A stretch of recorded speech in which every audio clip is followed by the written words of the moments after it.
Hi hello friends, ఎలా ఉన్నారండి? అందరూ బాగున్నారా? ఈ రోజు మనము ఆ కాకరకాయ లేదంటే బోడ కాకరకాయ అని రకరకాలుగా పిలుస్తారు కదండి. సో సీజన్లో దొరుకుతుందండి. సో అన్ని సీజన్స్లో దొరకదు. సో ఈ సీజన్లో బాగా దొరుకుతుంది. సో దొరికినప్పుడు తప్పకుండా వాటిని తీసుకొచ్చి వండడానికి ట్రై చేయండి. ఎందుకంటే ఒక్కొక్క దాంట్లో ఒక్కొక్క పోషక విలువలు ఉంటాయి.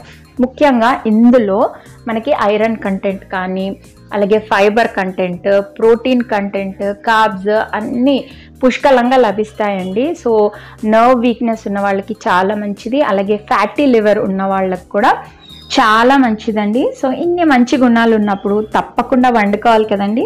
సో సీజన్లో దొరికినప్పుడు తప్పకుండా వండుకోవడానికి ట్రై చేయండి.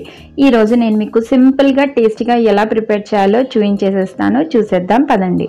సో ఇలా కాకరకాయ లాగానే ఉంటుందండి, కాకపోతే చేదు అస్సలు ఉండదు. సో ఇలా నీట్గా వాష్ చేసేసుకొని రెండు వైపులా కట్ చేసేసుకోవాలి. సో కాడల దగ్గర కట్ చేసేసుకోవాలండి ఇలా. సో చూస్తున్నారు కదండి, ఇలా సేమ్ కాకరకాయ లాగే ఉంటుంది, కాకపోతే చిన్న సైజులో ఉంటుంది. చేదు అస్సలు ఉండదండి. సో దీన్ని మీరు ఏ షేప్లో కావాలి అనుకుంటే ఆ షేప్లో కట్ చేసుకోవచ్చండి. నేను ఇక్కడ 4 పీసెస్ లాగా చిన్న చిన్న పీసెస్ లాగా కట్ చేస్తున్నాను. మీకు కావాలి అనుకుంటే జస్ట్ నిలువుగా కట్ చేసుకోవచ్చు. సో ఇలా షేప్ అనేది మీ ఇష్టం. సో చాలా మంచిదండి ఆరోగ్యానికి, టేస్ట్ కూడా చాలా బాగుంటుంది.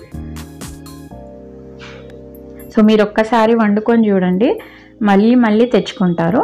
సో ఇలా కట్ చేసి పక్కన పెట్టేసుకోవాలి. అలాగే 3 నుంచి 4 ఉల్లిపాయలు సన్నగా కట్ చేసుకోవాలి, పచ్చిమిర్చి. సో నెక్స్ట్ మనం వండేసుకుందామండి. స్టవ్ పైన గిన్నె పెట్టేసుకొని ఆయిల్ కొద్దిగా వేసేసి వేడెక్కిన తర్వాత పచ్చిమిర్చి, కరివేపాకు, అలాగే మనం కట్ చేసి పెట్టుకున్న ఉల్లిపాయలు. సో కొంచెం ఉల్లిపాయలు ఎక్కువ వేస్తే టేస్ట్ బాగుంటుందండి. సో వేసి మనకి ఆనియన్స్ అనేవి మంచిగా మగ్గాలన్నమాట.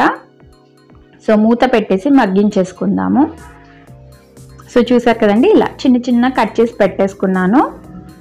సో మనకు ఆల్మోస్ట్ ఆనియన్ అనేవి మగ్గిపోతున్నాయి. సో నెక్స్ట్ ఇందులో మనం పసుపు అవన్నీ వేసేసుకుందాము. కొద్దిగా పసుపు, అలాగే 1 స్పూన్ అల్లం వెల్లుల్లి పేస్ట్, కారం తగినంత వేసేసుకోవాలి. వేసేసుకొని మంచిగా ఒకసారి కలిపేసుకోవాలండి. నెక్స్ట్ ఇందులో మనం కట్ చేసి పెట్టుకున్న ముక్కలు. సో బోడ కాకరకాయ, ఆ కాకరకాయ రకరకాలుగా పిలుస్తారండి. మీరేం పిలుస్తారో కామెంట్ సెక్షన్లో తెలియజేయండి. సో ఇలా వేసి తగినంత ఉప్పు పైనుంచి వేసేసి మగ్గించేసేసుకోవాలన్నమాట. వాటర్ అనేది ఒక్క చుక్క కూడా వేయకూడదండి, వాటర్ వేయకుండానే వండేసుకోవాలి. సో అందులో వాటర్ కంటెంట్ చాలా ఉంటుంది, వాటర్ కంటెంట్ కూడా. సో దానితోనే అది ఉడికిపోతుంది అన్నమాట. సో సిమ్లో పెట్టేసుకొని మంచిగా మూత పెట్టేసి మగ్గనివ్వండి.